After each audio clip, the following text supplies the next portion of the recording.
एक गांव में एक आदमी रहता था। वह आदमी पूरे गांव में अंधविश्वासी के नाम से मशहूर था। उसकी पत्नी उससे परेशान हो चुकी थी। जब कभी भी उस आदमी की पत्नी से दूध फैल जाता तो वह घबरा जाता और तुरंत मंदिर में जाकर पाठ करने लगता।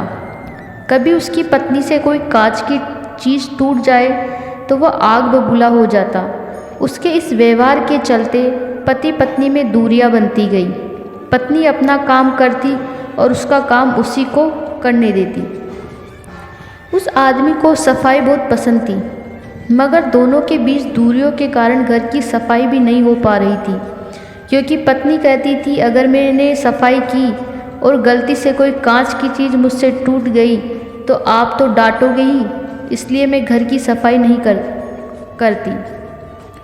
और आदमी बोलता है, जिस घर में आदमी सफाई करे उस घर में लक्ष्मी और खुशियाँ कभी नहीं आ सकती। अब सफाई को लेकर भी दोनों के बीच खूब बहस होती है।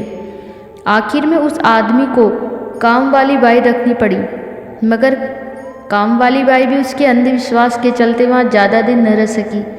एक दिन उसके घर में चोरी हो गई। पत्नी के पुलिस को फ़ोन करने को कहने पर वह बोला, रुको, जब कभी भी घर में कोई बुरा काम हो जाए तो आधे या 1 घंटे बाद ही कोई दूसरा काम करना चाहिए। पत्नी अपना माथा पकड़कर बैठ गई। उसकी पत्नी रोज़ यही सोचती कि कब उसके आदमी का अंधविश्वास छूटेगा। पर कहते हैं कि भगवान के घर देर है अंधेर नहीं। एक दिन कुछ ऐसा हुआ कि उस आदमी का सारा अंधविश्वास दूर हो गया।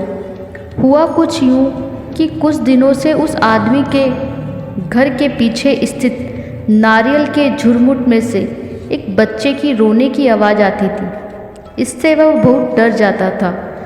उसकी पत्नी कहती थी कि चलो देख के आते हैं कि आखिर क्या है वहाँ पर वह उसे डांटकर घर से बाहर निकलने नहीं देता था।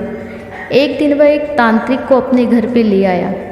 तांत्रिक ने घर पे आते ही कहा, इस घर पे और इसके आसपास काली शक्तियों का बसेरा है। वह आदमी डर गया। उसने बोला, बाबा अब क्या करें?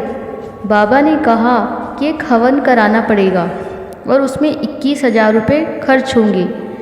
उसकी पत्नी ने उसे रोका, पर वह नहीं माना। हवन होने के बाद भी कुछ नहीं हुआ।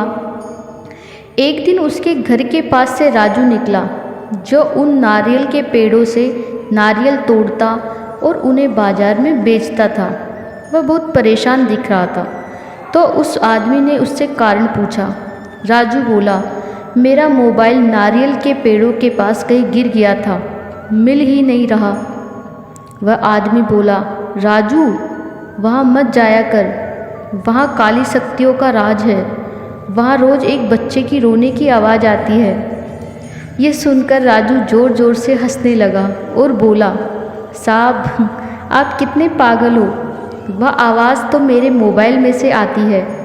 मैंने अपने मोबाइल में बच्चे की रोने की आवाज़ सेट की है। आसपास खड़े लोग भी उस आदमी पर हंसने लगे और उस आदमी की गर्दन शर्म से नीचे झुक गई। तो इस तरह उस आदमी का अंधविश्वास भी ख़त्म हो गया। हेलो दोस्तों, मेरी कहानी कैसी लगी आपको? अगर अच्छी लगी है तो कमेंट करके बताइए और प्लीज़ मेरे चैनल को सब्सक्राइब कीजिए, लाइक कीजिए, शेयर कीजिए।